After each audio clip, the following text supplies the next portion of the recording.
IS अधिकारी जेव्हा शेतात उतरून ट्रॅक्टर चालवतात तेव्हा शेतकऱ्यांचा आनंदही द्विगुणित होत असतो। हा प्रकार बघायला मिळालाय सातारा जिल्ह्यातील नागठाणे गावात। नागठाणे येथील कृषी विभागाच्या अभिनव उपक्रमाला वेगळीच रंगत आलेली पाहायला मिळाली। जिल्हाधिकारी संतोष पाटील यांनी थेट शेतात उतरून ट्रॅक्टर चालवत पेरणीचे प्रात्यक्षिक सादर केले। त्यांच्या या सहभागामुळे शेतकरी आणि महिला बचत गटामध्ये उत्साहाचे वातावरण निर्माण झाले आहे। पाहूयात सविस्तर या बातमीमधून। सातारा जिल्ह्यातील नागठाणे येथे कृषी विभागाच्या अभिनव उपक्रमाला वेगळीच रंगत पाहायला मिळाली। जिल्हाधिकारी संतोष पाटील यांनी थेट शेतात उतरून ट्रॅक्टर चालवत पेरणीचे प्रात्यक्षिक सादर केले। त्यांच्या या सहभागामुळे शेतकरी आणि महिला बचत गटामध्ये उत्साहाचे वातावरण निर्माण झाले।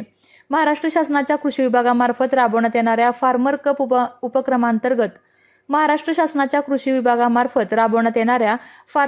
उपक्रमांतर्गत महिला बचत गट आणि महिला सक्षमीकरणाला प्रोत्साहन देण्याच्या उद्देशाने हा कार्यक्रम आयोजित करण्यात आला होता।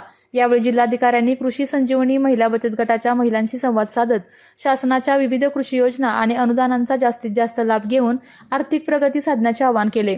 या कार्यक्रमाला जिल्हा कृषी अधीक्षक भाग्यश्री फरांदे, तालुका कृषी अधिकारी तेजदीप ढगे यांच्यासह कृषी विभागाचे अधिकारी, लोकप्रतिनिधी, महिला बचत गटाच्या सदस्य आणि मोठ्या संख्येने शेतकरी उपस्थित होते।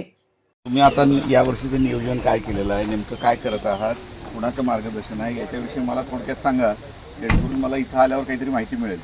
म्हणजे मी पहिली उमेदची सीआरपी होते, आता उमेद आणि पाणी फाउंडेशन एक झालं आणि गट शेतीकडे म्हणजे उमेदचा पण त्याच हेतू होता की महिलांचा लखपती करायच्यात महिलांना। मग शेती माध्यम म्हणजे सर्वांकडे शेती आहे म्हणून उमेद आणि पाणी फाउंडेशन एक झाल्यामुळं आम्हाला कसं सीआरपींना वगैरे ट्रेनिंग झालं पुण्यामध्ये।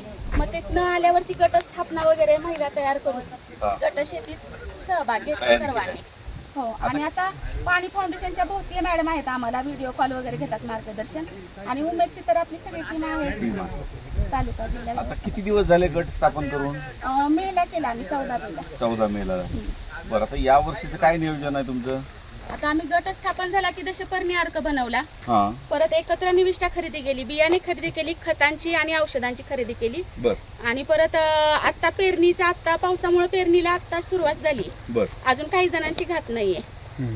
एकूण किती शेती आहे गटामध्ये? 15 एकर। 15 एकर आहे। सगळं सोयाबीन केलं? हो, कारण गटाला बांधलेला 30% क्षेत्र 15 एकरच्या पुढे पाहिजे आणि महिला 11च्या वरती पाहिजे।